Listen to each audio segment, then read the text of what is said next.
without meds. Oh my goodness. It'd be awful, right? It's a lot cooler out here. It would be awful. It is so Oh, I much could put cooler. that on, but no, it's too loud. Never mind. No, it's too loud. So maybe we should do like a little bit of an introduction. Like I say, like, you know, hi, I'm Jennifer Sullivan. Hi, I'm Heather Kennedy. Deal. We've never met before. Hi, I'm Jennifer Sullivan, Hi, I'm Heather Kennedy. and we're here to share some goofy times together. No, okay, let's take two. Hello, I'm Heather Kennedy. I write as Kathleen Kiddo for the Parkinsons community at large. I don't write for anyone, but I do write about all of us. And we're going to have some fun here with Jennifer Sullivan. My channel is the Parkinsons Wiggles Project. Yeah. awesome songs. In the house. We're going to have some fun. We want to give a shout out to our buddy Jeremy. J-Dog. Jeremy J-Mac. McDonald. Yep. He's been doing some podcasting of his own on Radio Parkies. You can find him. My podcast on the YOPN network and Radio Parkies, and also the Brian Grant Foundation has something called On Time that I've been working on. 2 mics. Yeah. Oh, yeah. Well, that's the YOPN and the Radio Parkies. That's Mike Q. And yeah, the mics are great. Mike Aiken and Mike Q. So now that we're here, do we have any Q? Do we have any Q&A? You know, we have to say, this is actually the first time that we've met. That's right. Yes, right. I know. Hi, how you doing? Nice to meet you. You too. And how long ago would you say, I mean, I had the pub when we were put in touch together, so that was like maybe 2015? Through Brian. Brian McElwain? Yes, he's amazing. Brian's amazing. Hi, Brian. Hi, Brian. We love the Bryans. There's We lots love of the There's lots of cool Bryans in our midst too, and Kevins and yeah. So we were thinking today about histories and families and gene mutation, all that jazz. More importantly, we were thinking about what it feels like to have a disease that slows us down as time seems to be speeding up, and how we can't let that. Jennifer was actually saying, yeah, but if I thought that way, I would start to go a little crazy, and I'm like, welcome to my world. I feel that time is going tick, tick, tick, and I better hurry up and get it all done. And it does. It whips me into a bit of a frenzy. Yeah, and you know, and I don't want this to be like, not like insulting or anything No, like that, not but it's at just all. like, why are you doing that to yourself? Yeah, exactly. And We do need to rest. It's not a total hit workout all the time. And I think too, like, okay, it's also not a race. Yes. Right? So true. It's like you got to remember to live. Yes. Like we are in this fabulous moment. Like, I mean, just this is a beautiful place you have. Yeah, I got lucky. It's a beautiful day. Yeah. And we've made new friends. This disease has brought the two of us together. I mean, otherwise our paths just wouldn't have crossed. Right. Now people can see we are young, we are old, we are so many different things. And when our meds are on, we're a little manic and giggly and goofy and we want to go to the club. When our meds are off, we're slow and barely able to pick up some water, you know. It does seem like it's a bit of a bipolar disease or something. Like it has its own temperament, the disease itself. We're either on or we're off. What does this mean for you? On or off? What is so, I don't know about you, okay, like it's so surreal to like, whenever my medicine kicks in and I'm in that slow, like that molasses stage, right? And then the meds kick in, it's like, or when they're fading, it's like I was just walking totally normal. Yeah. Like 60 seconds ago. Yeah. 60 seconds ago, everything was perfect, la la la, and then all of a sudden, whoosh. The body's like, no. No, it's like, I was just there. Yeah. It was so I was close. just there. So close. Yeah, you could be walking in the middle of the road. It's incredible. And your feet will be like, nope, not today. I think I'm just Yeah. going to rest right here. She just does Yes, not. no. Does How not about men dig without that. hats? You can dance if you want to. You can leave your friends behind. And if your friends don't dance, and if you don't dance, well, they're no friend of mine. You know, dancing, speaking of, love I dancing. took a class this morning called Zumba with Josefa Domingos of Portugal, originally. She's worked a lot in the Parkinson's community with movement, and it was so joyful that by the time I got done with the class, I wasn't stiff anymore. So maybe we Nice. should all be dancing. I love dancing. Sometimes dancing will help me with my wiggles, the dyskinesias. Yes, doesn't Like it? if I get like really, The body just gets it out, like Yeah. like. Yep. She does these movements where it's like that too. She knows exactly. She's so on point, so creative, and so intuitive. So how did you find her? Through John Dean, who is her partner, who is a speech and language therapist. how can we get excited about the workout, or maybe change the name of it to I get to go play? Yeah. Like when kids get to go out on the recess. Yeah. How do we make it more recess and less work? We don't have to, I mean, we could be dancing, we could be boxing. I mean, it can be fun. So, like, for me, I'm not a gym person. Right. Never been like a gym person. So for me, like, my exercise was always on my bicycle. Yeah. And what's so interesting is when I lived in Oakland, Yeah. I rode my bicycle How everywhere. many years were you there? 13. Wow. 13 years. And I mean, Hometown. and I used to have these little challenges from Van Cleef's, one of my favorite bars. Mm-hmm. It was like no-handed. I've never been to any bars. How far could I ride home no-handed? Just sitting straight up, on the bike. And I love, like, at, 2, 3 o'clock in the morning. So what's the answer? How far? Oh my God, like, I could make it, like, so one time I made it from downtown Oakland all the way to MacArthur By just on Broadway. Just pedaling. Wow, that's pretty cool. I've never It's like, been able that's to do like that. probably like 2 or 3 miles. Can you surf? No. Can you roller skate? I can or boogie rollerblade? board though. I love boogie boarding. Oh, I want to see that. That would be fun. We should all take a tropical vacation. What are we waiting for? YOLO. YOLO, Yes. baby. Helps each other and learns from each other much more than we learn from our doctors sometimes, because think about it, we only see our doctors a few times a year, and the doctors have a quota to meet, and they're kind of rushed, and they might forget something, like the one thing that we talked about earlier. We were sitting and eating. Yeah. What's that one thing you never heard from any doctor that just astounds you? About the time of the... Oh, the time of the month? Yeah. So, I've had doctors ask me about it, but I've never, there's really no, like, the only explanation or understanding it seems like that they have. So my doctor said that it also impacts women who have MS. Interesting. So what my doctor said was that when you're going through that cycle, that it's a mild stress on the body. Like, you experience it every month, but your body is changing. So what we didn't know all these years, and we thought we were going crazy, which might also be true, is that our meds ceased working a couple weeks before or right during our periods. And women worldwide are experiencing this. It's not some new phenomenon. It's been happening since Cinemet was doled out in 1969.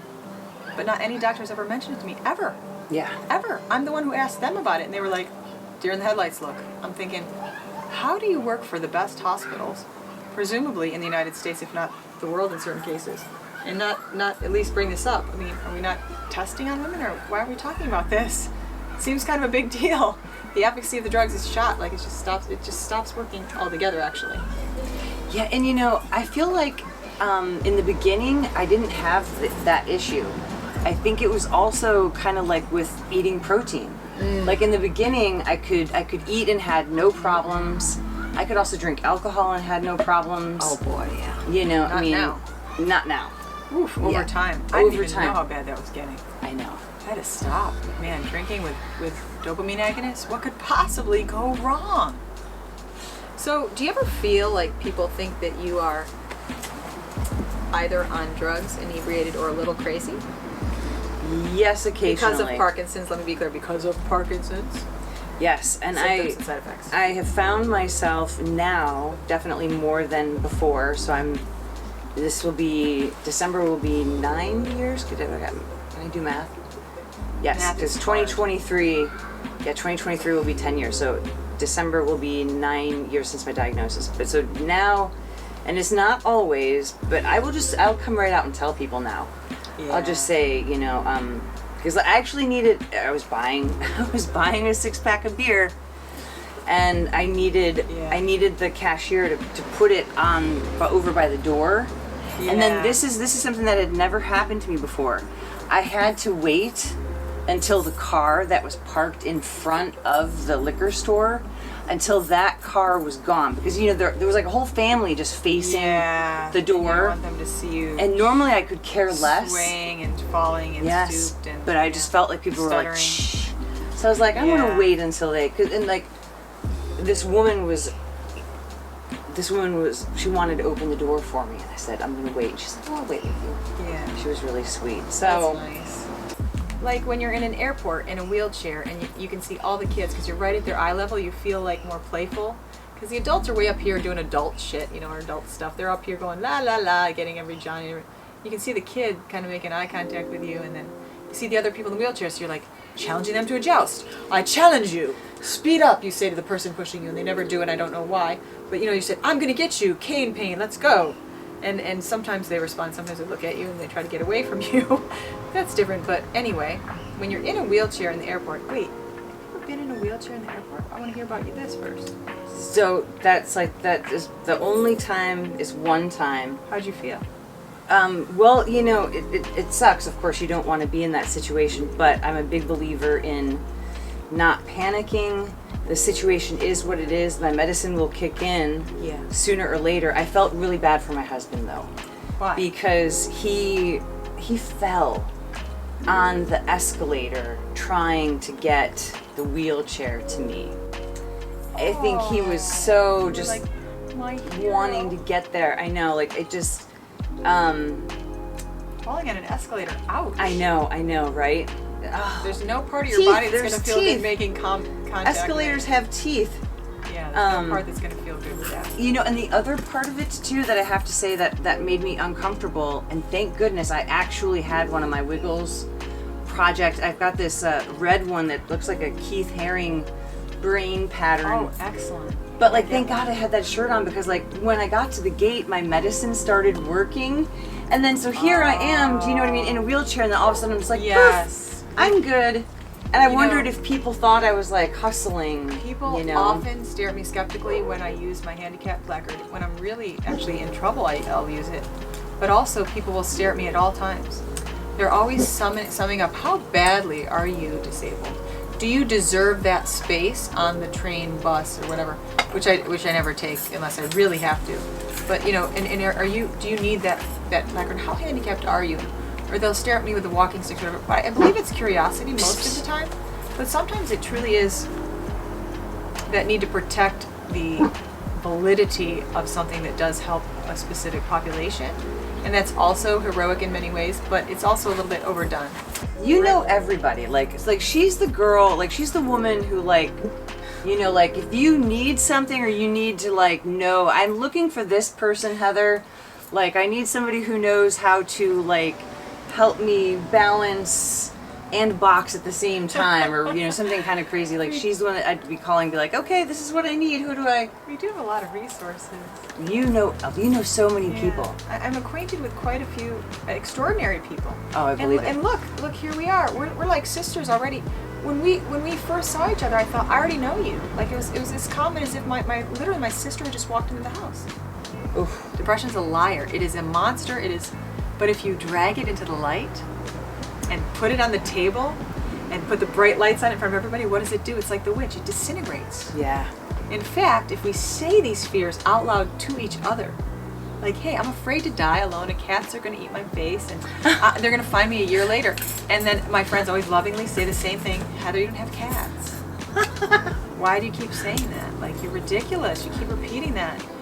I don't even know what it is, but I better prepare. Yes. You know, it's that kind of anxiety, like, And that's twofold, though. That's both causal and chemical. Yes. Because it's true that when we get to the airport, we have to grossly over-prepare. Yes. Right? We have to arrive earlier. We have to be careful what we pack. Yes. And what we can carry. Are we alone? Will we need to set up a wheelchair ahead of time? Will we get to the gate on time? We don't know. We just said our feet will stop when they feel like it. Yes. And it's never convenient. Yeah. So it's the double whammy. So same thing with depression. Yeah. And when I talk about depression, I've never had the kind of depression where you can't get out of bed. No, me neither. So I've been pretty down and out, but like where you can't brush your teeth, you can't No. get dressed, you have no will, no. I've never personally experienced that, but I've had many friends, and so I just want to say to people that really do know depression, we're talking about something a little different than the really constant debilitating. Yes. Depression. And we've seen that, and we have great compassion for that. Yeah. I don't have anything to say about it other than, damn. It's like Parkinson's. It's like you're frozen. Yeah. Damn. Jen, do you have any pearls of wisdom or anything that you have gathered in your time since your diagnosis that you would share with someone who would be newly diagnosed, or maybe who feels a little lost right now? Yes, I would absolutely say, you're like, if you're like me, where, you know, the mind just goes to the gutter. Don't let it go there. Like your life is not over. You can actually adapt and find ways to live with this disease. Absolutely. So, you know, like I said, I just went right into the gutter. Yeah. There was no like middle road for me. I'm kind of Right. like an all in or nothing girl. Yeah, I hear So like mentally that kind of matches. So I would just say yes. Find that way for you to have that healthy perspective. that. So, and if that means, you know, finding a good therapist, or just like a support group for people who are newly diagnosed, whatever that means for you, find it. Like you need that. I feel like you need to. I call it my mental health ninja. Yeah. You know, like you need that little fighter in you to just be like, you know what, I'm gonna be okay. Yeah. You know. I like that. Yeah. How about you? In fact, I was gonna say no. And I would add to that: don't shame yourself when you do get down and try to rush yourself out. Like I shouldn't be feeling this way, or I should be doing this. There's no should anymore. You have a chronic illness. You have a debilitating degenerative disease that is not curable yet, and it's a pretty crap hand. So just be gentle with yourself, and also be gentle with those around you, like my kids, my family. I get very frustrated when someone's not participating in learning about it, or maybe they get overwhelmed too. Maybe they can't look at it yet. Maybe I've lost friends who just don't have the time to deal with ups and downs, and I wish they could see me now, because when I was first diagnosed, I think I was a bit of a monster. I'm like, I've got this. We're gonna beat this. We're gonna fight it. And now I don't use that language anymore. I'm not gonna fight anything. So I guess twofold, I would say, be gentle with yourself. Yes. In addition to what you say, to add on. Yes. And then also remember that we're all in different stages of everything. Doing the best we can, the resources we have available. Just, Yeah. take it one day at a time. Yes. That's all we can do. Absolutely. Absolutely. One day at a time. Na, na, na, na. That was a show, right? Yeah, it's a wrap. One day at a time. One day at a time. Na, na, na. What should we sing? Let's sing. Islands in the stream. That is what we are. No one in between. How can we go wrong? Sail away with me to another world, and we will lie on each other. From one another to another. Yes. Oh, that was good. Yes. I was going with a totally different verse. I was going to start singing watermelon, lemon, and orange. Pro tip: if you ever forget your chords, your words, and karaoke, just start singing names of fruits. Yeah.